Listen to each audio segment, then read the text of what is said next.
जय हिंद। नमस्कार, मैं विकास आप सभी का स्वागत करता हूं विकास एकेडमिक जीएस में। कैसे हैं? उम्मीद करता हूं आप सभी लोग स्वस्थ होंगे। आप सभी की पढ़ाई लिखाई अच्छी चल रही होगी। साथियों, ये यूपी टेट का प्रैक्टिस सेट नंबर 11 है। उम्मीद कर रहा हूं आप सभी लोग पिछली क्लास को देखे होंगे। नहीं देखे हैं तो एक बार जरूर देखिएगा, आपको तैयारी को और मजबूत बनाएगा। समय कम बचा है तो जितना हो सके आप लोग अधिक से अधिक पढ़ाई पर फोकस करिए और प्रैक्टिस करिए और रिवीजन करिए। तो चलिए, आपको तैयारी को और मजबूत बनाने के लिए यह सेशन को स्टार्ट किया गया है, तो आप लोग लास्ट तक बने रहिए और सेशन को लाइक करिए, शेयर भी करिए। तो पहला क्वेश्चन आपके स्क्रीन पर है, आप लोग जवाब दीजिए इसका क्या आंसर होगा। देखिए, क्वेश्चन को मैं पढ़ रहा हूँ, आप लोग आंसर करिए।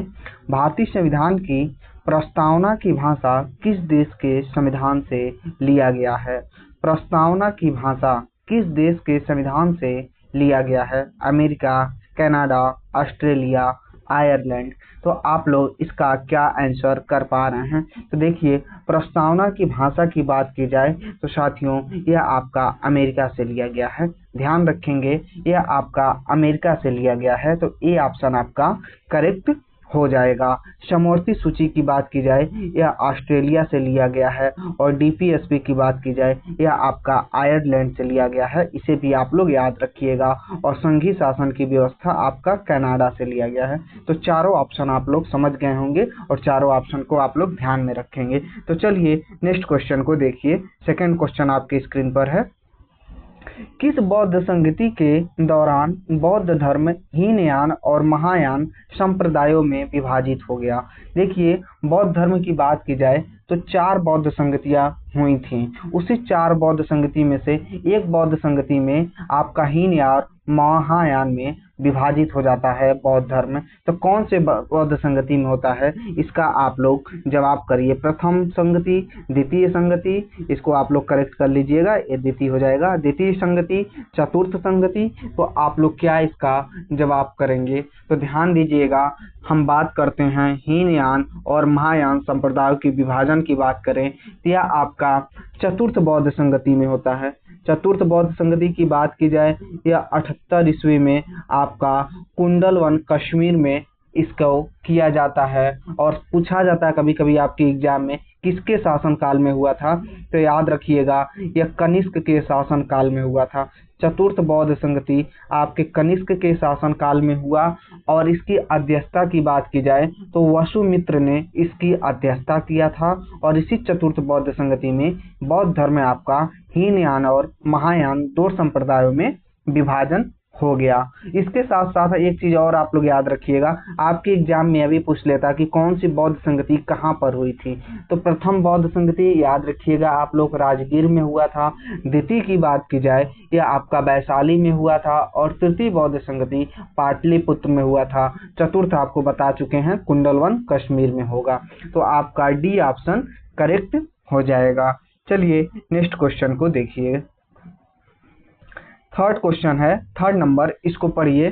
कोरियोलिस बल पृथ्वी के किस प्रभाव के कारण उत्पन्न होता है? कोरियोलिस बल की बात की जा रही है। पृथ्वी का परिक्रमण, पृथ्वी का घूर्णन, पृथ्वी का झुकाव या पृथ्वी का गुरुत्वाकर्षण खिंचाव। देखिए, क्या इसका आप लोग जवाब करेंगे? कोरियोलिस बल की पहले आप लोग समझिए क्या होता है। यह पृथ्वी के जो घूर्णन करने के कारण उत्पन्न होने वाली एक काल्पनिक बल होती है। कोरियोलिस बल जो होता है पृथ्वी के घूर्णन के कारण उत्पन्न होने वाली एक काल्पनिक बल होता है। इसे आप लोग ध्यान रखेंगे, ठीक है। यह कहाँ से होगा? तो मैंने आपको बताया पृथ्वी के घूर्णन के कारण। तो बी ऑप्शन आपका सही हो जाएगा। और कोरियोलिस बल में इसका प्रभाव क्या आता है?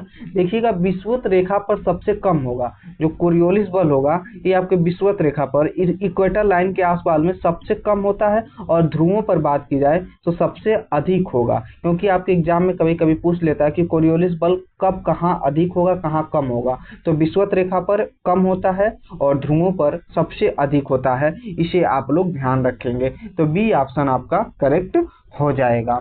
चलिए नेक्स्ट देखिए, 4 नंबर क्वेश्चन क्या कह रहा है? भारत में मानसून का जुआ किसे कहा जाता है? बताइए 4 नंबर क्वेश्चन पढ़िए। भारतीय कृषि को, भारतीय उद्योग को, भारतीय व्यापार को, शेयर बाजार को। तो देखिए मानसून की जुआ की बात की जाए किसे कहा जाएगा? मानसून का जुआ, अधिक मानसून बारिश हो जाए तो क्या होगा? बारिश ना हो तो किस पे इफेक्ट पड़ेगा? उद्योग पे पड़ेगा, व्यापार पे पड़ेगा, शेयर बाजार पे पड़ेगा या कृषि पे पड़ेगा? तो साथियों आप लोग ऑप्शन से ही समझ पा रहे होंगे, इसका सबसे ज्यादा प्रभाव आपका भारतीय कृषि पर पड़ेगा। तो ए ऑप्शन आपका सही हो जाएगा। नेक्स्ट क्वेश्चन को देखिए, 5 नंबर क्वेश्चन। आप लोग क्या इसका जवाब करेंगे? शून्यकाल, 0 आवर्स भारतीय संसद व्यवस्था में किसकी देन है? आइए आप लोग इस क्वेश्चन का जवाब करिए। ब्रिटेन की, भारत की, अमेरिका की, स्विट्जरलैंड की। तो ध्यान दीजिएगा, शून्यकाल की बात की जाए तो संविधान में इसकी व्यवस्था नहीं की गई थी, ये संसदीय प्रणाली की देन है। ये संसदीय प्रणाली में इसे शामिल किया गया था, तो ये किसी भी देश से इसे अडॉप्ट नहीं किया गया है, इसे लिया नहीं गया है। तो ध्यान रखेंगे, शून्यकाल की बात की जाए तो ये भारत की देन है। ठीक है, ये भारत की देन है। और इसकी टाइमिंग की बात किया जाए साथियों, तो टाइमिंग इसका दोपहर का 12 बजे होता है। ठीक है, दोपहर का इसका टाइमिंग क्या होता है? 12 बजे होता है। ध्यान रखेंगे आप लोग। इसमें सबसे ज्यादा वो मुद्दे उठाए जाते हैं जो तात्कालिक और जनहित विषयों पर सरकार को ध्यान आकर्षित कराने होते हैं। ऐसे मुद्दे आपके 0 आवर्स में उठाए जाते हैं, इसे आप लोग ध्यान देंगे। तो 5 का बी ऑप्शन करेक्ट हो जाएगा। और शून्य काल के पहले आपका क्या होता है? तो प्रश्न काल होता है, इसे भी आप लोग ध्यान देंगे। चलिए नेक्स्ट क्वेश्चन को देखिए, 6 नंबर क्वेश्चन। निम्नलिखित में से किसे भारत का नेपोलियन कहा जाता है? बताइए भारत का नेपोलियन किसे कहा जाएगा? चंद्रगुप्त मौर्य, समुद्रगुप्त, स्कंदगुप्त या हर्षवर्धन? तो ध्यान दीजिएगा, भारत का नेपोलियन आपका समुद्रगुप्त को कहा जाता है। तो बी ऑप्शन आपका सही हो जाएगा। समुद्रगुप्त के बारे में थोड़ा सा और जानिएगा। प्रयाग प्रशस्ति जो है, जो हरिसेन के द्वारा लिखी गई है, प्रयाग प्रशस्ति जो हरिसेन के द्वारा लिखी गई है, इसमें समुद्रगुप्त के उपलब्धियों का वर्णन किया गया है। इसे भी आप लोग याद रखेंगे, क्योंकि आपके एग्जाम में पूछेगा, 2 क्वेश्चन बनेगा कि प्रयाग प्रशस्ति किसके द्वारा लिखी गई है? तो हरिसेन के द्वारा लिखी गई है। और इसमें किसकी उपलब्धियों का वर्णन किया गया है? तो आप लोग ध्यान रखेंगे, समुद्रगुप्त की उपलब्धियों का वर्णन किया गया है। तो 6 का बी ऑप्शन आपका करेक्ट हो जाएगा। चलिए नेक्स्ट क्वेश्चन को देखिए, 7 नंबर क्वेश्चन। भूमध्य सागरीय जलवायु अपनी किस विशेषता के लिए जानी जाती है? भूमध्य सागरीय जलवायु अपनी किस विशेषता के लिए जानी जाती है? भारी ग्रीष्मकालीन वर्षा, शुष्क ग्रीष्म ऋतु और वर्षा वाली शीत ऋतु, वर्ष भर वर्षा, अत्यंत शुष्क शीत ऋतु। तो भूमध्य सागरीय जलवायु की बात की जाए तो ये अपनी किस विशेषता के लिए जानी जाती है? तो ध्यान दीजिएगा, यह शुष्क ग्रीष्म ऋतु और वर्षा वाली शीत ऋतु के लिए जानी जाती है। तो बी ऑप्शन आपका करेक्ट हो जाएगा। ध्यान देंगे, शुष्क ग्रीष्म ऋतु और वर्षा वाली शीत ऋतु के लिए आपका भूमध्य सागरीय जलवायु अपनी विशेषता के लिए जानी जाती है। तो चलिए नेक्स्ट क्वेश्चन को देखिए, 8 नंबर क्वेश्चन को। क्लास कैसी लगती है एक बार कमेंट करके आप लोग जरूर बताया करें। चलिए 8 नंबर क्वेश्चन का जवाब दीजिए। प्रायद्वीपीय भारत की सबसे लंबी नदी कौन सी है जिसे दक्षिण गंगा भी कहा जाता है? ध्यान से, इससे 2 क्वेश्चन बनता है, इसे ध्यान से सुनिएगा और जवाब करिएगा। प्रायद्वीपीय भारत की सबसे लंबी नदी कौन सी है जिसे दक्षिण गंगा भी कहा जाता है? कावेरी, कृष्णा, गोदावरी या महानदी? तो जब दक्षिण गंगा की बात की जाएगी तो हम लोग क्या करेंगे? कावेरी नदी जो है इसे दक्षिण गंगा कहा जाता है। ठीक है, और यदि दक्षिण भारत की गंगा कही जाएगी, दक्षिण भारत की गंगा की बात की जाए तो इसे याद रखिएगा, गोदावरी हो जाएगा। दक्षिण भारत की गंगा की बात की जाएगी इसे गोदावरी ऑप्शन करेंगे, और जब दक्षिण गंगा की बात की जाएगी तो कावेरी करेंगे। दूसरे दोनों आप लोग याद रखेंगे। गोदावरी नदी जो है साथियों, इसे ध्यान दीजिएगा, यह भारत की दूसरी सबसे लंबी नदी है। याद रखिएगा, गंगा के बाद आप लोग याद रखिएगा, गंगा के बाद दूसरी सबसे लंबी नदी पूछी जाएगी तो आपका गोदावरी हो जाएगा। आप लोग ध्यान देंगे, तो इसका ए ऑप्शन आपका करेक्ट हो जाएगा। चलिए नेक्स्ट क्वेश्चन को देखिए, 9 नंबर क्वेश्चन। 9 नंबर क्या कह रहा है? हंटर आयोग 1882 का गठन किस क्षेत्र में सुधार के लिए किया गया था? ध्यान से समझिएगा, पहले तो हंटर आयोग समझिए। हंटर आयोग का गठन आपका कब होता है? तो 1882 में इसकी गठन की जाती है। और किस लिए किया जाता है? अकाल निवारण, शिक्षा, सैन्य सुधार या पुलिस प्रशासन। तो ध्यान दीजिएगा, हंटर आयोग का मुख्य उद्देश्य था भारत में शिक्षा की स्थिति का जांच करना कि यहाँ पर मुख्यतः भारत में शिक्षा की स्थिति क्या है। तो आप लोग क्या करेंगे, बी ऑप्शन आपका सही हो जाएगा। शिक्षा, विशेषकर प्राथमिक शिक्षा की जांच करना इनका मुख्य उद्देश्य था, जिसका गठन 1882 में हुआ था। तो बी ऑप्शन आप लोग सही करेंगे। नेक्स्ट देखिए 10 नंबर क्वेश्चन क्या कह रहा है। भारतीय संविधान का कौन सा अनुच्छेद राष्ट्रपति को ऑर्डिनेंस या अध्यादेश जारी करने का शक्ति प्रदान करता है। देखिए ऑर्डिनेंस के बारे में पूछा जा रहा है, राष्ट्रपति कौन से आर्टिकल के अंतर्गत अध्यादेश या ऑर्डिनेंस जारी करेगा। Article 108, article 110, article 123, article 213। चारों ऑप्शन आपके लिए इंपॉर्टेंट है, एक एक करके सभी के बारे में आप लोग समझिएगा। पहले हम देखते हैं अनुच्छेद 108। अनुच्छेद 108 के अंतर्गत ही क्या होता है, ज्वाइंट सिटिंग होता है। क्या होता है, ज्वाइंट सिटिंग जो होता है लोकसभा और राज्यसभा की जो बैठक होती है जिसकी अध्यक्षता लोकसभा अध्यक्ष करते हैं, इसे आप लोग ध्यान देंगे, वो आर्टिकल 108 के अंतर्गत होता है। और ज्वाइंट सिटिंग बुलाने का काम कौन करेगा, तो राष्ट्रपति करेंगे, इसे भी आप लोग ध्यान देंगे। और दूसरा समझिएगा आर्टिकल 110। आर्टिकल 110 में धन विधेयक को परिभाषित किया गया है। कोई विधेयक धन विधेयक है या नहीं, इसका कोई विधेयक धन विधेयक है या नहीं, इसका अंतिम रूप से निर्णय कौन करेगा, तो लोकसभा अध्यक्ष करेंगे। और धन विधेयक को परिभाषित आपका आर्टिकल 110 के अंतर्गत किया गया है। क्वेश्चन क्या पूछा था, राष्ट्रपति को अध्यादेश जारी करने की शक्ति।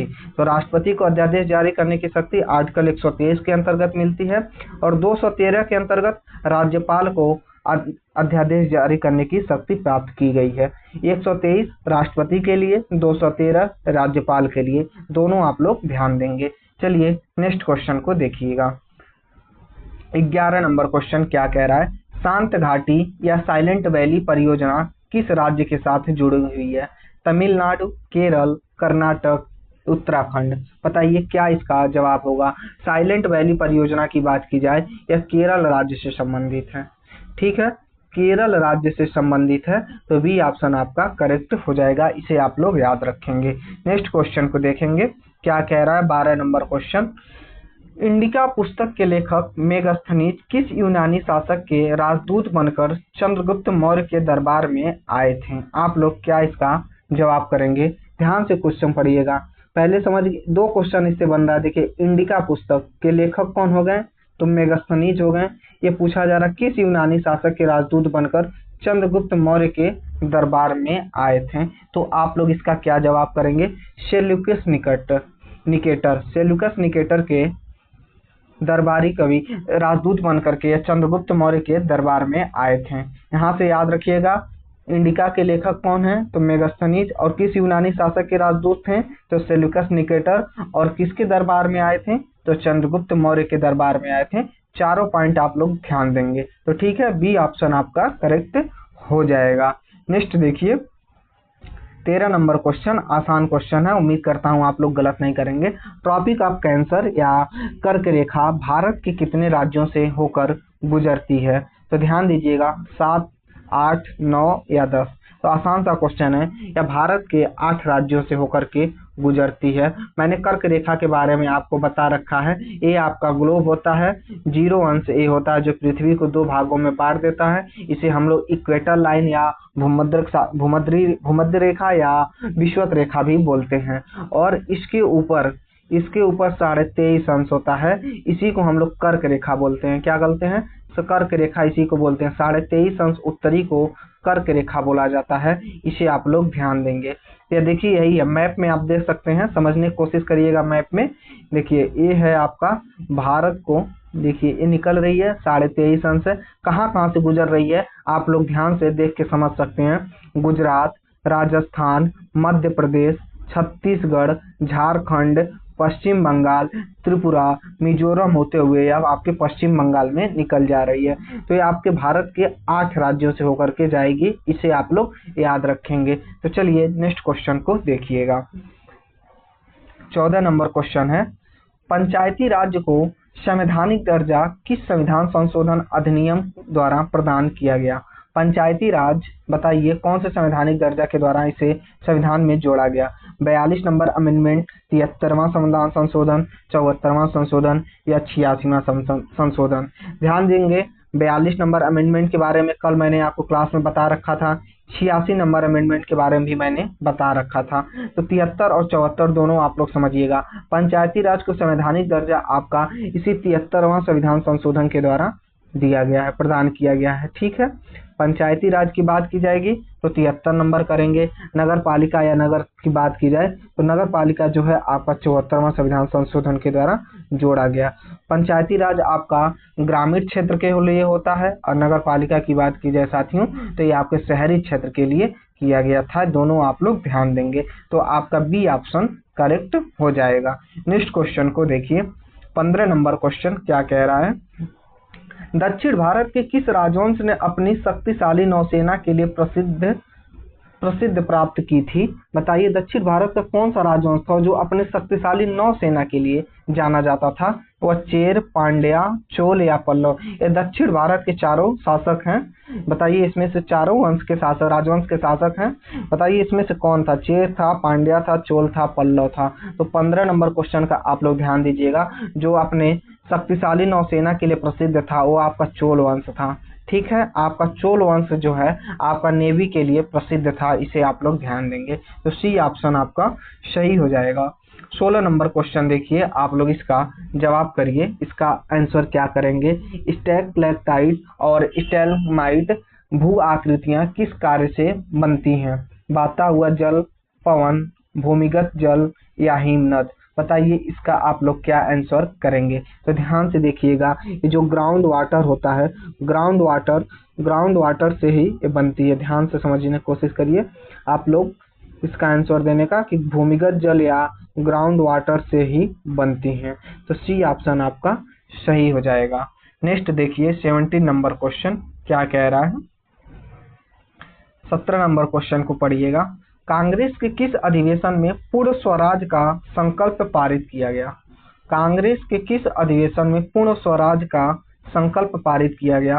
कलकत्ता अधिवेशन 1920, बेलगाम अधिवेशन 1924, लाहौर अधिवेशन 1929, कराची अधिवेशन 1931।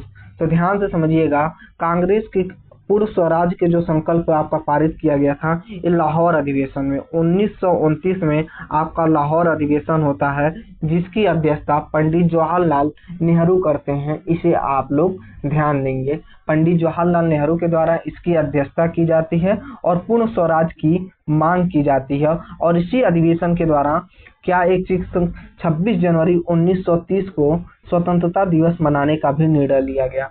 26 जनवरी 1930 को स्वतंत्रता दिवस मनाने का निर्णय आपका इसी लाहौर अधिवेशन के द्वारा लिया गया था और पूर्ण स्वराज की मांग आपका इसी लाहौर अधिवेशन के द्वारा लिया गया था। और इसके अध्यक्षता कौन किए? तो पंडित जवाहरलाल नेहरू। बेलगाम अधिवेशन के बारे में थोड़ा सा समझिएगा। कांग्रेस का एकमात्र अधिवेशन है जिसकी अध्यक्षता महात्मा गांधी जी ने किया था।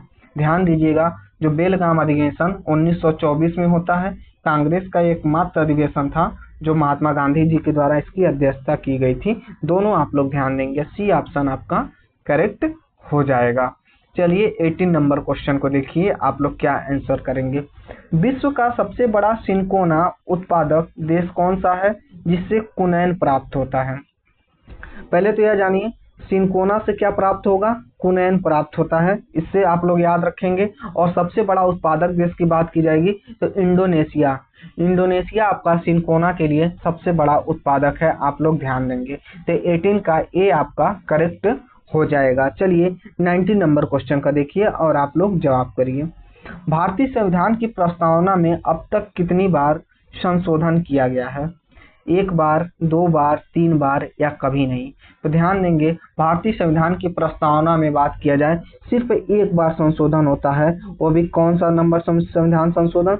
तो 42 नंबर अमेंडमेंट किया जाता है, जिसके द्वारा प्रस्तावना में 3 शब्द जोड़ा गया, समाजवादी, पंथ निरपेक्ष और अखंडता।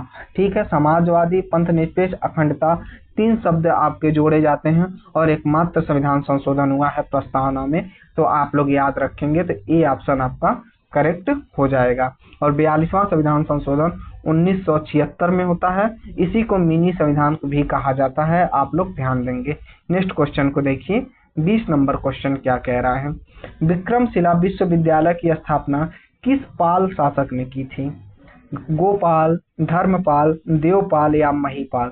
विक्रमशिला विश्वविद्यालय जो आपके बिहार के भागलपुर में स्थित था, तो बताइए कौन से शासक कौन से शासक के द्वारा इसकी स्थापना की गई थी? तो आप लोग याद रखेंगे धर्मपाल के द्वारा इसकी स्थापना की गई थी। पाल वंश के शासक धर्मपाल के द्वारा स्थापना की गई थी। आइए नेक्स्ट क्वेश्चन को देखिए। 21 नंबर क्वेश्चन है, डोलड्रम्स पेटी वायुमंडल के किस क्षेत्र में स्थित है? पहले तो आइए डोलड्रम्स क्या होता है इसे समझिएगा। पहले डोलड्रम्स क्या होता है आप लोग समझिए, फिर आप लोग इसका आंसर कर पाएंगे। डोलड्रम्स पेटी वायुमंडल के किस क्षेत्र में स्थित है?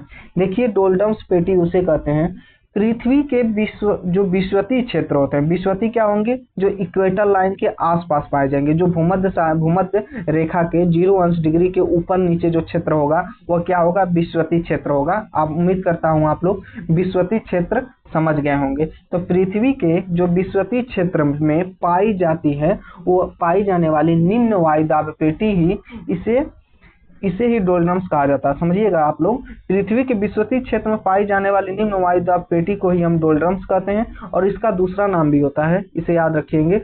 डोलड्रम्स पेटी को ही हम लोग भूमध्य रेखीय निम्न दाब पेटी भी कहा जाता है। भूमध्य रेखीय निम्न दाब पेटी भी डोलड्रम्स पेटी को ही कहा जाता है। तो इसको कौन से क्षेत्र में पाई जाती हैं? तो ये भूमध्य रेखा के आसपास पाई जाएंगी। भूमध्य रेखा के आसपास मतलब 5 अंश नॉर्थ या 5 अंश साउथ के आसपास में पाई जाएंगी। तो ये ऑप्शन आपका करेक्ट हो जाएगा। ठीक है, ध्यान देंगे। देखिए आपका इक्वेटर लाइन है, समझ सकते हैं ना, 5 अंश ऊपर जा रहा है। ये नॉर्थ होता है, ये साउथ होता है। देखिए ये साउथ में आ रहा है 5 डिग्री, साउथ में आ रहा है 5 डिग्री नॉर्थ में जा रहा है। इसी क्षेत्र में आपका क्या होगा? डोलड्रम्स पेटी पाई जाएगी। तो याद रखेंगे समझ करके, तो समझ में याद रहेगा, नहीं तो भूल जाएगा कि डोलड्रम्स पेटी पूछा जाए तो यह विषुवतीय क्षेत्र के आसपास पाई जाने वाली है। तो कहाँ पाई जाएगी? 5 अंश नॉर्थ से लेकर के 5 अंश साउथ तक। तो ये ऑप्शन आपका करेक्ट हो जाएगा। चलिए नेक्स्ट क्वेश्चन को देखिएगा। 22 नंबर क्वेश्चन क्या कह रहा है, भारत में राष्ट्रीय आय का आकलन सबसे पहले किसने किया था? BK RV राव, दादा भाई नौरोजी, MG रनाडे, PC महालनोबिस? तो ध्यान दीजिएगा, भारत में राष्ट्रीय आय की आकलन की बात की जाए तो सबसे पहले दादा भाई नौरोजी के द्वारा किया गया था। आप लोग याद रखेंगे, बी ऑप्शन आपका सही हो जाएगा। नेक्स्ट क्वेश्चन को देखिए।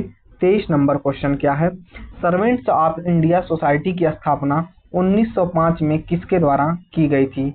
बाल गंगाधर तिलक, गोपाल कृष्ण गोखले, लाला लाजपत राय, बिपिन चंद्र पाल? तो आप लोग 23 नंबर क्वेश्चन का क्या आंसर कर पा रहे हैं? तो ध्यान दीजिएगा, सर्वेंट्स ऑफ इंडिया सोसाइटी की स्थापना जो है गोपाल कृष्ण गोखले के द्वारा 1905 में की गई थी। तो 23 का बी ऑप्शन आपका सही हो जाएगा।